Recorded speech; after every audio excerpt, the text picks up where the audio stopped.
Hello everybody. I wanted to put together a video here to talk about the concept of motivation in buying and this concept known as cognitive dissonance. I think this is a very important concept to keep in play here. I think it really says a lot about the times we want to purchase something, but we can't decide. Either we've got two or more things and we like them all, or we've got two or more things we don't like any of them. We've got something that has both good and bad qualities to it. So I want to talk about those, and I want to also talk about how companies work to try and help us in making those decisions. So let's get started. Okay. First of all, when we speak of motivational conflicts, this is sort of a definition we have here. When a consumer's goals don't always have clear-cut results, okay? We're not always motivated toward them. So if we're not getting something that's very clear-cut, we're not sure how to do it, we're not sure what we're after, we're not always that motivated. If we say we want to look better, but we don't know how to make that happen, we want to feel better, we want to lose weight, or we want to have more money, but we don't know how, then sometimes we don't really start working towards those goals. And sometimes it's an issue of maybe we've got too many things to choose from that we like too much or we don't like at all. The result is what is called motivational conflicts, also known as cognitive dissonance. So, what I want to talk about here is consumer cognitive dissonance and how this can be a problem sometimes with customers. Now, one type of cognitive dissonance is what is called an approach conflict. What happens here is you have a consumer that has two choices and they're both very equally appealing, okay? Eventually, in these situations, a consumer's got to pick between one or the other. Uh, that's something that must be done. You've either got to take one thing that you like or another thing. Either you're going to go on a cruise or you're going to go on a vacation to Las Vegas. I'm just making that up. Both are very appealing. Which one are you going to decide?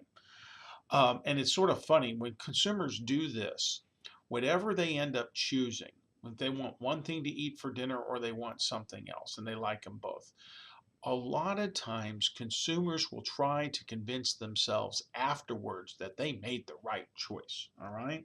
They'll frequently try to convince themselves that they've made the right purchase. Now, what do companies do? Competing companies a lot of times will try to resolve the issue of getting you to buy their product or their service as opposed to the competition's by offering numerous advantages. They'll list them in the ads. A lot of times, trying to tell you at the same time that the other company doesn't have as many good things as what we have. That way, you're not on a negative attack mode, but you're trying to say that, my product has this, this, and that, where theirs only has that. And you see that a lot. You see them in car ads, you see them in vacation trips, you see it in lots of different ways. Okay, it's what we call an approach conflict. There's also what is known as an approach avoidance conflict. Here, you actually find yourself in a situation where you're given two choices that are both appealing and unappealing at the same time. In other words, we want a product, but it sometimes makes us feel bad about purchasing it. Okay, so we like to have it, but we feel bad about making that purchase, and so that's what we're talking about.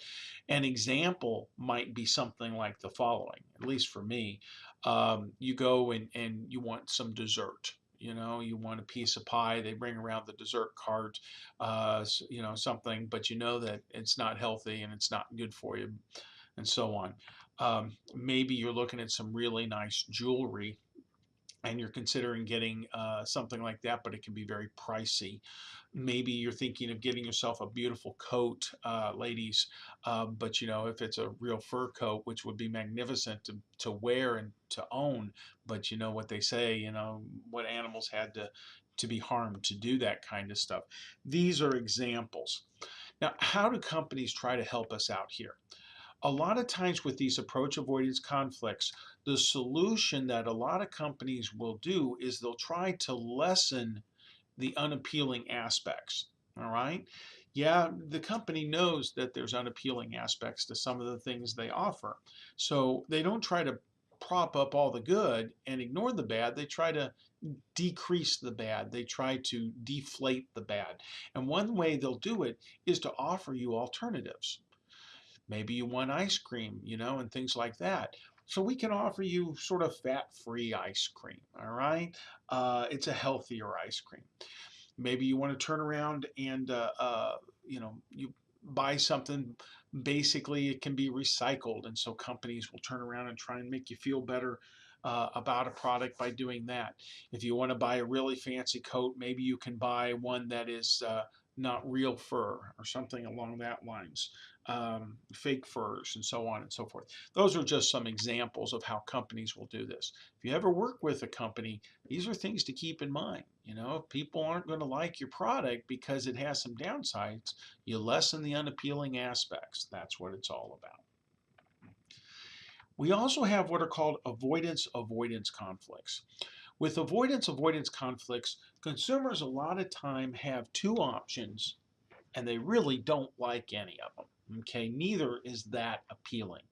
To me, a good example is your automobile, okay, your car, your truck, your transportation, especially when it starts to break down. You've got two options. Either you go buy a new one, okay, to replace your vehicle, or you go to the trouble of fixing the one that you've got. And for a lot of people, neither of them is really that appealing because it's going to be expensive if you get a brand new vehicle. Even if it's used, it's going to cost you money. Or you can decide to keep your vehicle, but go pay to fix it or fix it yourself. That's something that sometimes happens. Now, how do companies try to help you with this avoidance conflict?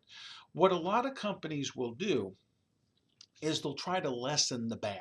Okay, companies will try to lessen the bad by making consumers aware of positive aspects that maybe they didn't know about. If you turn around and buy yourself a new car or a used car, maybe you'll get some major warranty or something like that, or if you get it repaired, rather, you see there the example. You get this warranty if you turn around and get it repaired at a certain place. Or maybe they'll turn around and say, hey, you know what? You're going to replace your car. We'll give you a rebate. We'll give you a discount. Maybe we'll give you both. 1% interest on your loan plus $1,000 rebate and so on. So companies will try to do it this way. A lot of times they like to push the positive aspects that maybe you didn't know about. And that's what they turn around and do. And trust me, that kind of thing really can and does work. All right, that's some stuff on cognitive dissonance, consumer cognitive dissonance. I hope that does help. Take care.